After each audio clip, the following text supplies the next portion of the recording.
everyone. This is Animezingly Baka, the amazingly stupid podcast all about anime and movies and TV shows and manga and comics and music and books. And I swear to God, one of these days I'm going to stick to an order and get it right.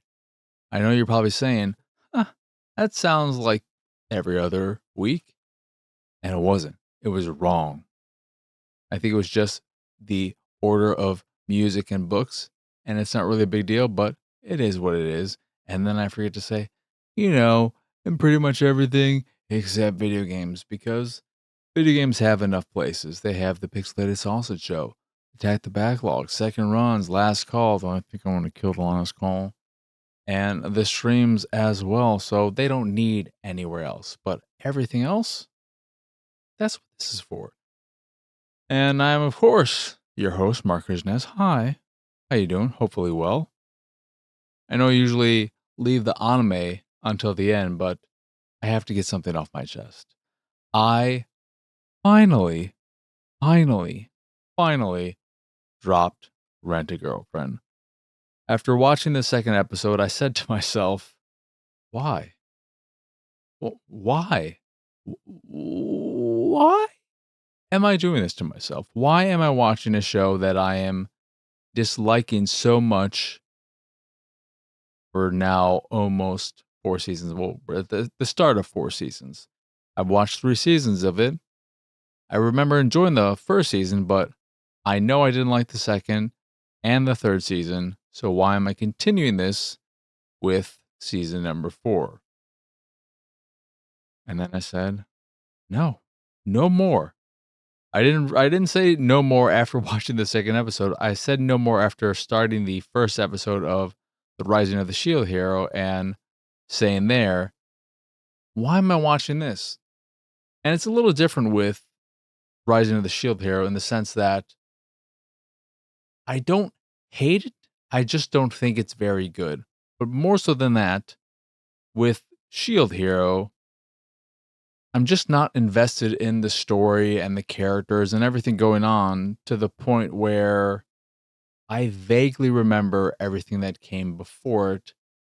And so why am I continuing this story that I'm not all checked in with and I'm not engaged with? I'm not getting anything out of it. I can't give you anything of worth or value from it because I'm not fully invested. So how much in depth anything can I say about it?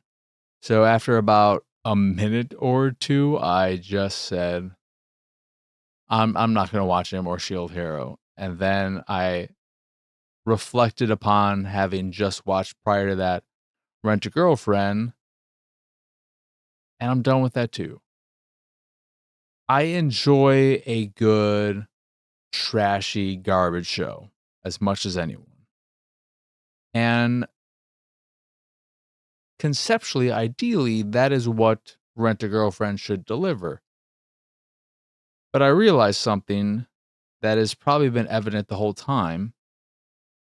And it's only now that I'm saying it's just not good enough, or it was never good enough, or I'm just an idiot. But the Achilles heel of Rent a Girlfriend is the MC. He is such a pathetic loser who, more so than anything, does not act his age. And I think that is what kills him more than anything. Because I can enjoy a pathetic loser. I'm a pathetic loser. Let's all be honest. I'm pretty pathetic and I'm a loser. You don't need to leave comments saying you agree, because we can all just be the silent majority saying that. But with whatever his stupid name is, it's probably Subaru because I don't know. I feel like that's an overused name. With the MC of Rent a Girlfriend, he acts like a 12-year-old who is experiencing puberty for the first time.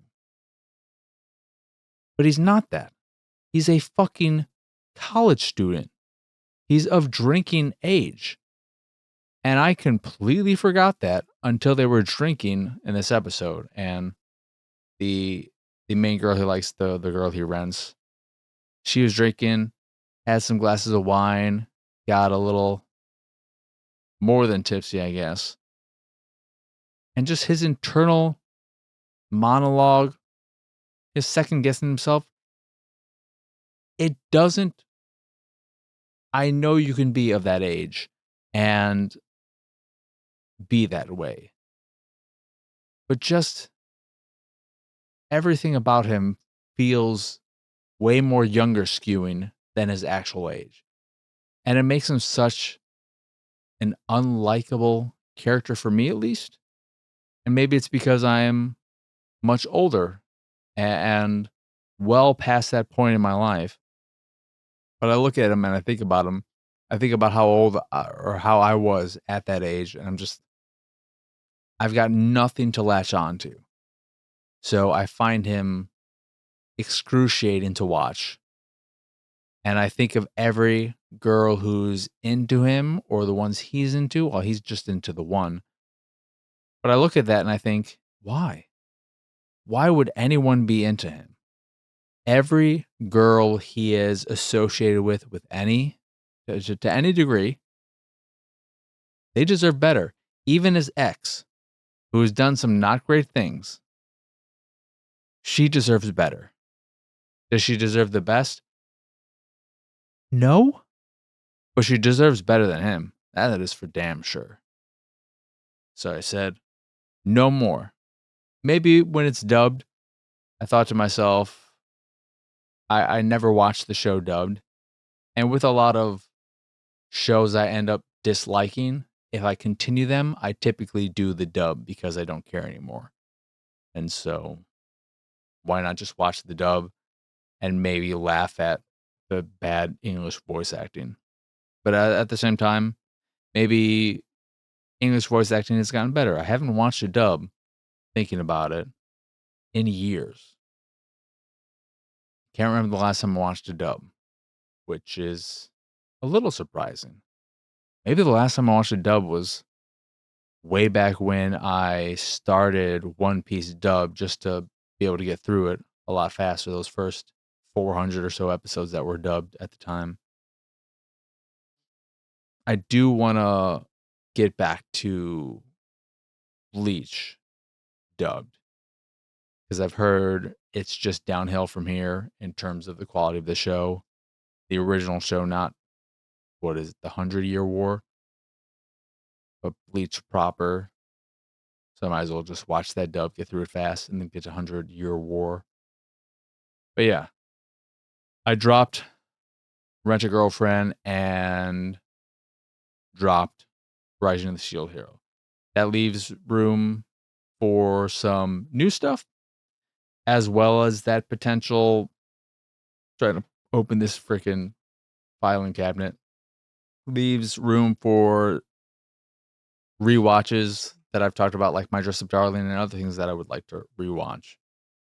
But also, again, stuff I can watch for the first time or other seasonals. So with that, I have caught up with most stuff. Had a busy week, so I'm an episode behind on One Piece and Witch Watch, but everything else I'm caught up with. Sans any new shows that I'm kind of interested in. Starting with the easy greats. Well, before that, Kaiju number 8, they had a new update, but it wasn't finally an early release of episode 1 of season 2.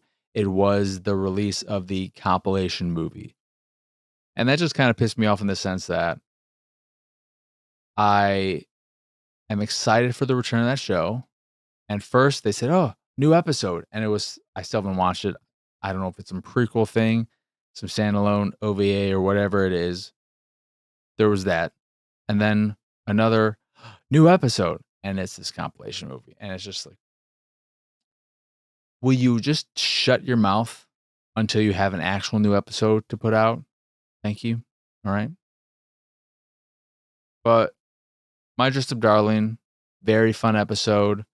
And what I want to speak to more so than anything is what I talked about last week and didn't find the words I wanted to talk about the fan service of the show. When I thought about it after recording last week's episode, what I realized was, in actuality, what I think is the quote unquote issue with the fan service and people who look at it and think, oh, you shouldn't sexualize minors, etc. To me, the people who make that critique or bring up that as an issue with the show, they are the kind of people who, when they go to a pool or a beach and they see high schoolers in bathing suits, because guess what? When high schoolers go to beaches, they're going to wear bikinis. All right. That's, that's what you do when you go to a beach, when you go swimming. You just that way. The people who have an issue with the quote unquote fan service of My Just a Darling are the people who go to a beach in that situation. They see high schoolers in bathing suits and they're like, oh my God, it's so sexy. I can't. Ooh, it's just a fucking body. It is the human body. It is skin. It's not sexualized. The one sexualizing it in those situations is you. And it's your inability to disassociate the showing of skin with sex and those types of thoughts. This could be my asexuality allowing me to disassociate, but I feel like plenty of people are able to not see someone in a bikini, or just there are plenty of people are able to see someone in a bikini and not be like, oh God, it's just skin. It's whatever. Who cares? Get over it. And I think in My Just a Darling, that is what is happening here. Because it's not sexualized on the show. I think with the show, it's sexualized in a way through Gojo's lens, through his perspective. So you see the way he reacts to her when she's dressed in certain ways or when he sees something. But that is a very natural way for someone his age in that situation to react. Because not only is he seeing something that is more revealing, but he likes her. And when you are in that kind of situation, it makes sense. As opposed to fucking the MC from Rent a Girlfriend being a college kid and acting younger than Gojo. It's like, oh my God. Oh, I'm going to go masturbate now by myself for an hour. That is what I want to say about the whole fan service element of the show, which doesn't bother me at all. Because again, I think it is very well contextualized in the show. And I don't think it's overdone. We didn't get any kind of real fan servicey moment in this episode because there was no point for it at any point. I mean, outside, I guess, of the hey at the very end, because the whole episode is about them. Well, the first part is the continuation of her friends asking if they're a couple. Gojo freaking out, spills stuff on himself, has to go to the bathroom, and Marin's kind of like, oh, does he dislike me so much that he has to constantly immediately reject the idea of us being a couple? I know we're not actually dating, but why does he have to be so quick to say we're not? And it's very cute seeing their sides of it, and it's very authentic to that time of life with these two characters who like each other, and they're just so adorable together, and I very much so like them together. But then it is Marin seeing someone doing a cosplay of a character she likes from I was it a game or an anime? Doesn't matter. But it eventually is revealed that it's a boy who's dressing up and dresses up as female characters as opposed to a girl doing that. When Gojo says or offers to help because his skirt came apart, and he offers to mend it for him at the show so he doesn't have to go home. He can still be at the event and enjoy and participate in all that jazz. And through all this, they're talking and learning more about certain things. And at the very, very end, because the episode is titled "You Can Equip Boobs" or something along those lines. At the end, they see a picture of this male cosplayer with a big, big, voluptuous chest. And they're like, "Oh my, they look so real. How? I don't, you, you're a guy, but you have this. What is going on?" And it's like, yeah, you can, you can equip boobs. And do you want to see? I guess they're not going to go to his house, but I think just go to a store that sells fake boobs, which I am completely unaware of. In the sense that you could have a revealing chest and have boobs like that look natural. I'm curious how that works. The episode ends in a very fun way as well, where Marin's like, "Oh, let's go see your boobies," or something along those lines. But it was a very good episode, continuation of the loveliness, adorableness between Marin and Gojo. And I love the show. I just ordered a copy of the Blu-ray finally because it was about half off for the Prime Day deals. So I will probably rewatch it via that. And I couldn't be more excited. But I also think I should probably prioritize rewatching Rascal Does Not Dream, etc., because I don't remember that show all that well. And I never watched, I think I just watched one of the movies. And I do know that watching the movies is important to being fully up to date for the brand new series that is airing this season. And then with Dandadan, this was very much so Gigi's coming out party, power wise, while also getting backstory for this new yokai, his partner yokai essentially, the Evil Eye. That backstory was well done and very sad, especially the scene where he, as a human, is in his little prison. We never got any explanation to actually what was going on with him, why he was there. So we don't. I'm not sure if we're going to get more of that and get the reveal of why he was there. But when he is peering through the window and seeing the three young boys dancing together, when he starts mimicking that dance, that cheerful dancing in his little room, his prison by himself, and he looks so happy, but you see that it's just him dancing by himself in this single room. It's such a depressing shot. The contrast between his expression and the reality of his situation. Oh, it's a heartbreaking thing. But when he finally connects and overtakes Gigi, ooh, that was it is a cool transformation, a cool new form for him, and a very footballery yokai ability where he's kicking around this, I guess, spirit energy that's in the shape of essentially a soccer ball, a football for all of the territories, and he's using that as an ability.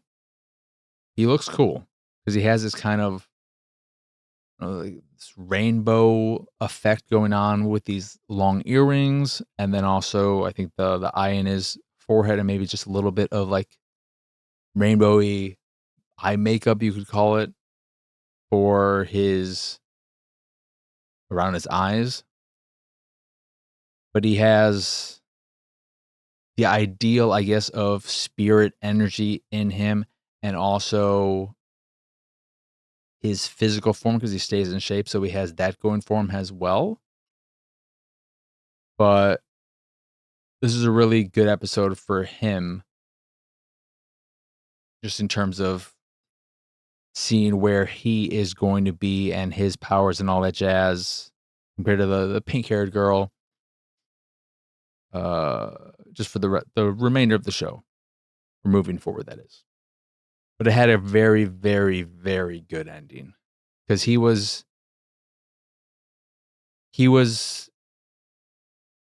basically a one-sided yokai spirit combo new form character in that he was going after and wanted to defeat the worm, that creature, but he also didn't care about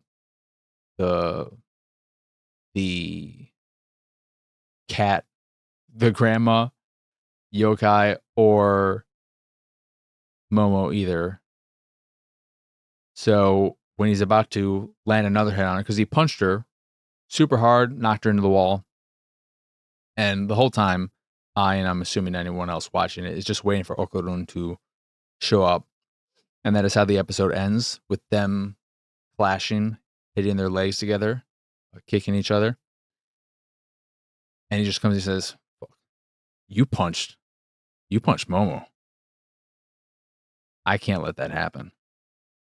So that was a very, very, very exciting end to the episode. When it happened, I'm like, shit. This is hype. This is hype. I don't speak like that, but this is hype. And then I immediately checked how much time was left in the episode. I'm like, this is the end of the episode, isn't it? And it was the end of the episode. But Dan continues to be great as well. I really want to rewatch. There's so many things I want to rewatch. That's part of why I said no more Rent a Girlfriend, no more Rising to Shield Hero. I don't have time for this shit. But with some of the newer stuff, watch the second episode of Gachiakuta. I'm really liking that show. I just like its vibe. I like its look. I really like the main character, who is, what is his name again? Do I have it? Rudo? Yeah. I really like him. We get introduced to a new character here. We get introduced to a lot of what is going on, various character roles, what is happening in the pit, because it's basically mostly pit people, if not all pit people, and they call the people who fall from the sphere the spherites, and usually they end up dead when they land there. So he, being an alive spherite, Rudo, is unique, apparently, and we're all assuming that his father is a spherite who's alive there too, somewhere doing whatever he's doing, because it just feels obvious that that would be the case. But we get introduced to a cleaner, which I'm assuming is somebody who goes around killing these trash monsters, because those are the giant things that were attacking at the end of the first episode. And the cleaner's name is Engine, and his weapon is this umbrella, which I don't know if this is what he called it or not, but at one point it says Umbreaker. Good name for a weapon that is an umbrella. But you learn that there are these givers in the pit. And givers are special people who have the ability to imbue life into objects. And that is what an Engine is able to do with the umbrella. And when Rudo is getting upset because Engine leaves them to these pit people to do what they want with, and he's basically doing this as a test to both bring out the powers that he can tell are within Rudo and see what his powers are, so on and so forth. It's basically just throwing someone in the deep end, essentially, and seeing if they can swim on their own. And if they can't, well, in this case, you just let him drown or get killed by these pit people. And what is discovered is that he is not only a giver in the sense that he has the ability to imbue life into an object, he can do it with any object. Because based on everyone's reaction to him doing that with a second object, when he does it to a second object, no other giver can do that. They have their designated object, and that is that. That is super interesting. But I really like the show. I like the look of it again. I like the vibe. The OP fucking is great. The ED is pretty good as well, but the OP was fucking tastic. So it is quickly moving up the ranks. I give things early ratings, so I just threw a 7 on this as kind of a placeholder. But I can see it moving up and get into the 8 territory. The story is going to be what makes or breaks it excelling at that, because I feel like this is just going to be a really fun thing, but maybe can also be a very interesting story as well. But I'm really liking that.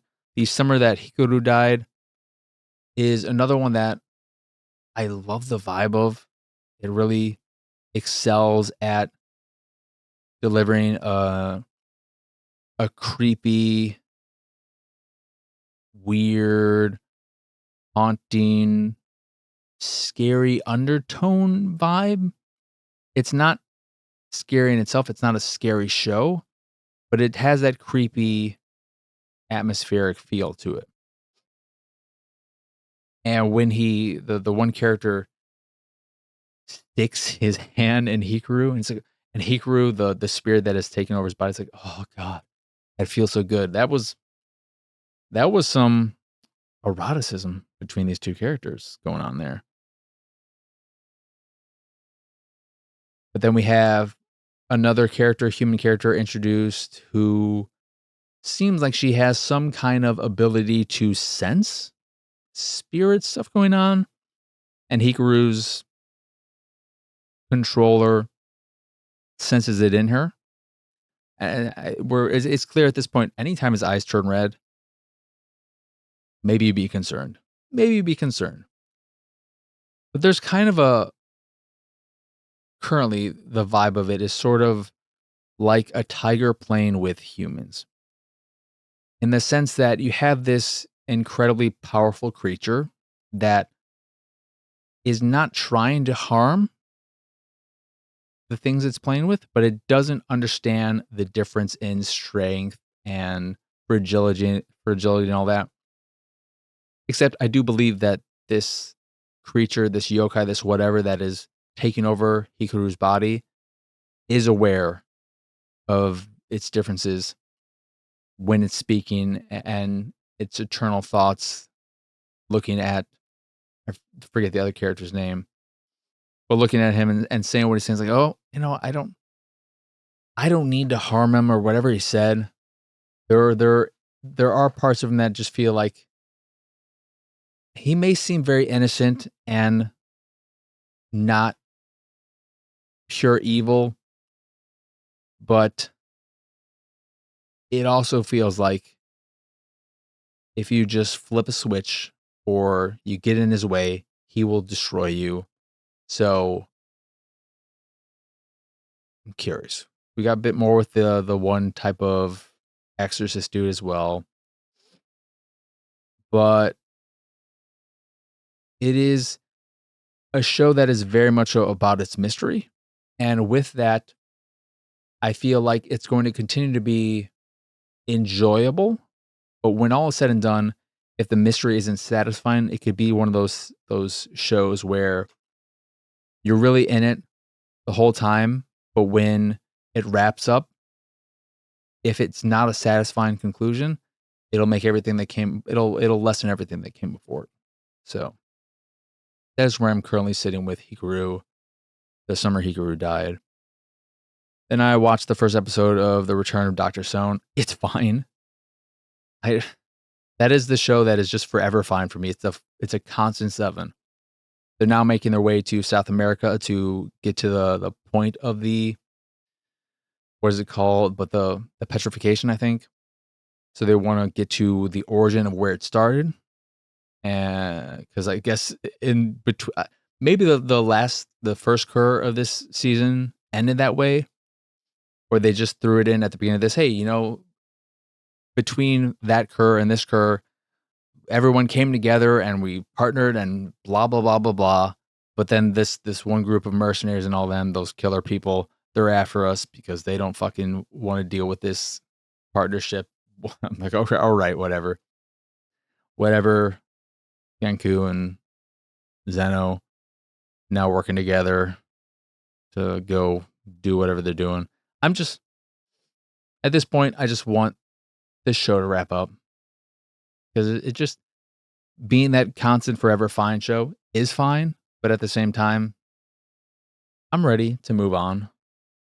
I enjoy it enough to continue watching, but also I can move on.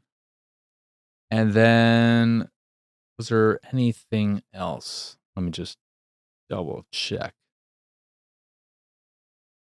What else? No. Yeah, that's it. There were a few ones. I didn't realize that Night of the Living Cat was this season. I somehow missed the key art the whole time. So I want to check that out. Of course, Kaiju number 8. When that finally, that should be back, or that should air with next week for next week's episode. That is, I saw some good buzz around Takopi's Original Sin, so I want to check that out. And then I forget, what was it, a month delay or something for the Fragrant Flower Blooms with Dignity, at least getting it legally here in the States. And then also Sakamoto Days as well, part 2 of that.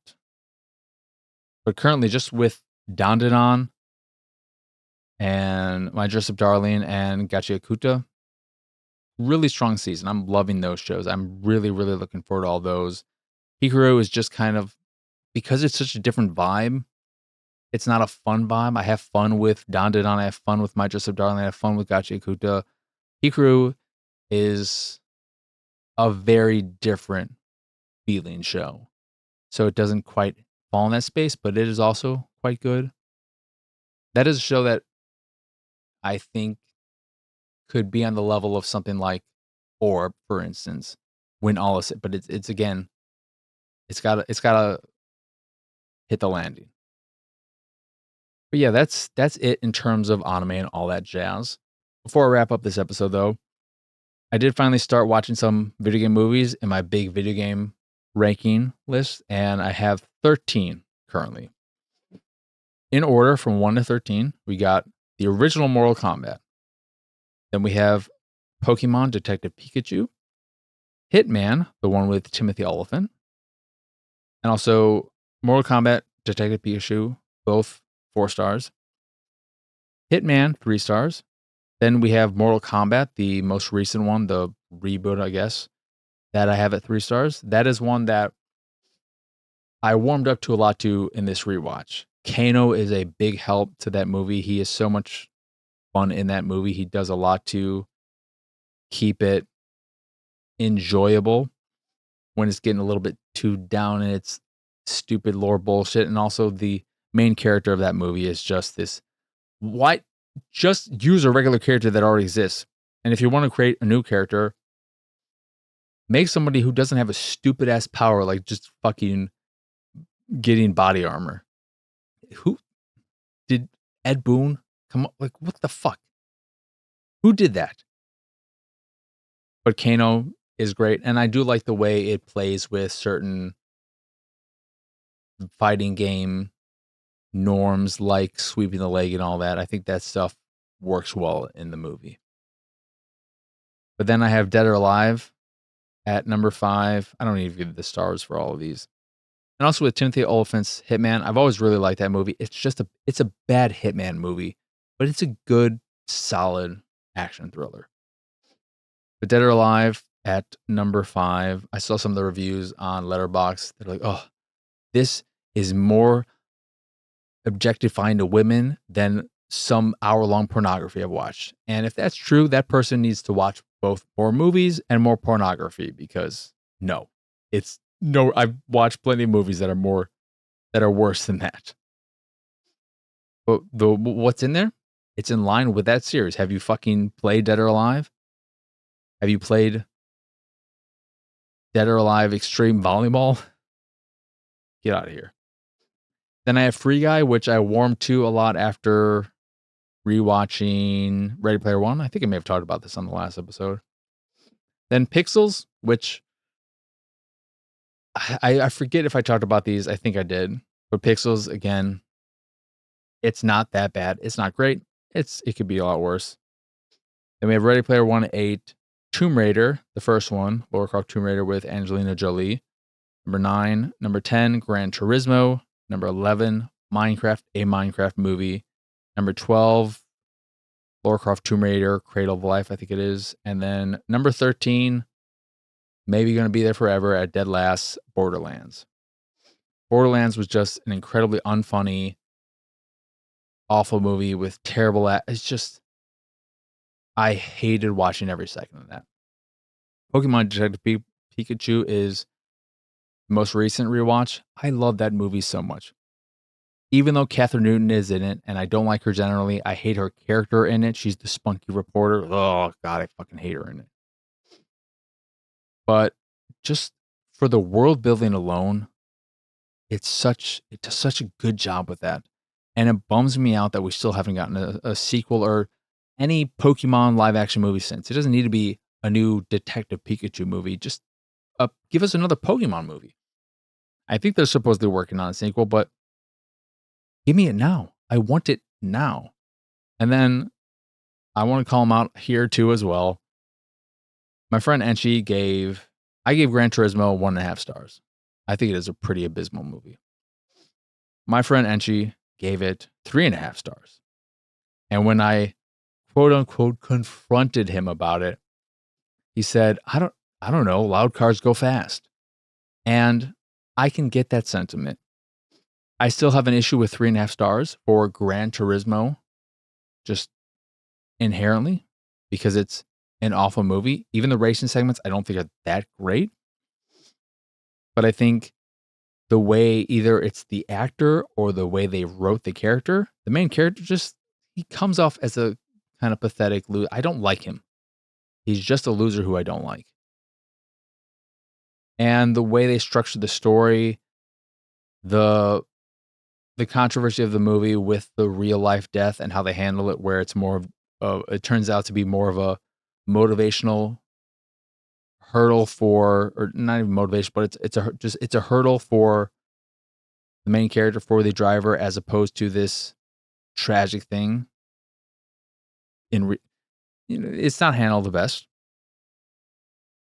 But also the way it ends, I looked it up on Wikipedia. Maybe I'm confused. I think when I looked it up on Wikipedia, it said his best ever finish at Le Mans was, I think, 9th overall, 3rd in his group, something like that.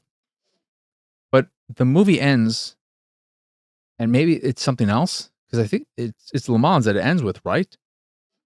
And it ends in a way that makes it seem like he won the whole thing, or did he just win that segment of the race? Because I don't understand I don't know shit about racing. But I think it ends with, it's probably not with this exact line, but one of the last things that it said is like, how does it feel to know that right now you're the best racer in the world? Was there any point where he was the best racer in the world in actuality? If not, don't fucking make that shit up. I don't know.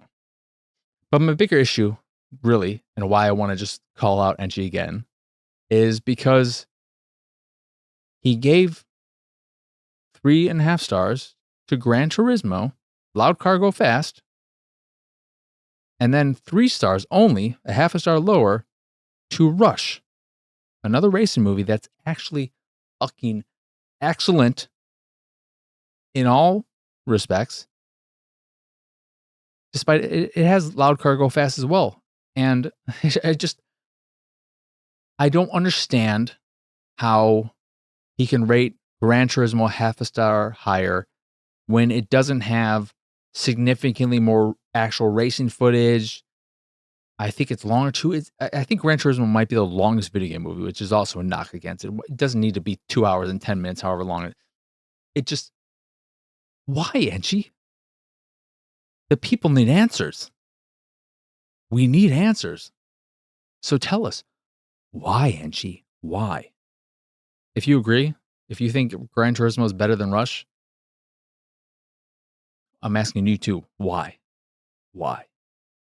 But that'll do it for this here episode of Animezingly Baka. Once again, I am Mark Kuznez. Y'all can find me pretty much everywhere at PX Sausage. If you enjoy this here show or any of the stuff I do and what have you, you can support me and my nonsense over at patreon.com/PXS.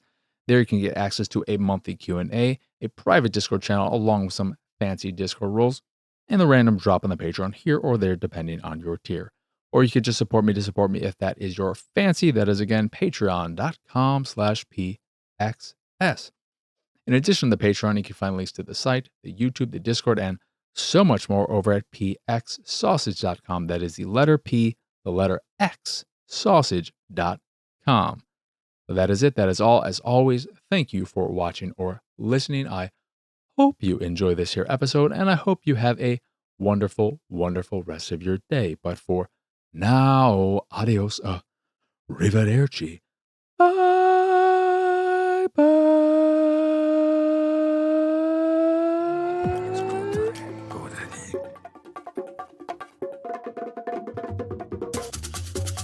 It's go time, go daddy.